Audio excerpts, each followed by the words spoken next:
Jessica Moore, now on CBS 2 and streaming on CBSN New York. It is still unclear tonight exactly what caused Manhattan to plunge into darkness. For 5 hours, more than 40 blocks went dark. And while the power is back on tonight, many fear it could happen again. CBS 2's Rena Roy live on the Upper West Side where all the trouble started yesterday. Rena.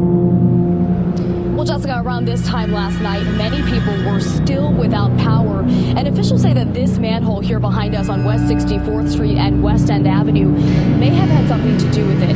It began smoking and then the lights went out.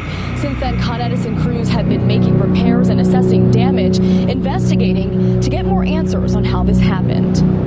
Commuters stuck on stalled subways, people trapped on high-rise elevators, and traffic lights that stopped working. In just moments, the city that never sleeps was at a standstill on a humid summer night. We were with some friends. We were on a birthday, and suddenly everything went off. All of a sudden, everything was closed, everything was stopped. I had no idea what to do. At 6:47 p.m., part of the iconic skyline went pitch black. Officials believe it may have all begun with a malfunctioning transformer. I saw on the corner of 64th and West End Avenue that one of the manhole covers, there was some black smoke coming out of it. Then the power went completely out, and I ended up calling 911. The blackout spanning from 5th Avenue to the Hudson River and the West 30s to 72nd Street, affecting more than 72,000 customers. Traffic lights are out and everything's just going crazy and everything's completely blacked out. About 5 hours later, just before midnight,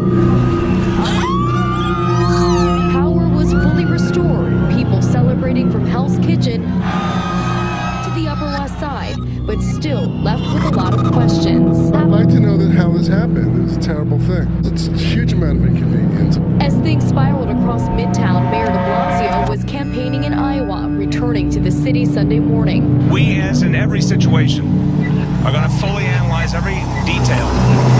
Working with Con Edison, all pertinent city agencies are going to work closely with Con Edison to figure out exactly what happened, exactly how we can make sure it does not happen again. We spoke to Governor Cuomo by phone. How 72,000 people in a city of this size can lose power all at once? I mean, how is it even possible? It is a good question, and the governor of the state of New York is wondering also. It's just unacceptable. It is unacceptable. We need a better power system. We need a better power grid. The system has to be designed with redundancies. While Con Edison is investigating that transformer issue, they still have not confirmed the root cause. We really need to build a very detailed chronology to understand what was happening when, to piece together what happened, to understand how we might prevent it moving forward. The blackout happened on the 42nd anniversary of the 1977 power outage that plunged the city into darkness and chaos.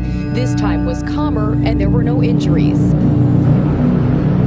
And Governor Cuomo did tell us that he is working with Con Edison to find out why there was no sufficient backup system already in place and how to implement one in the near future. He's also ordered an independent investigation into this with a team of power experts.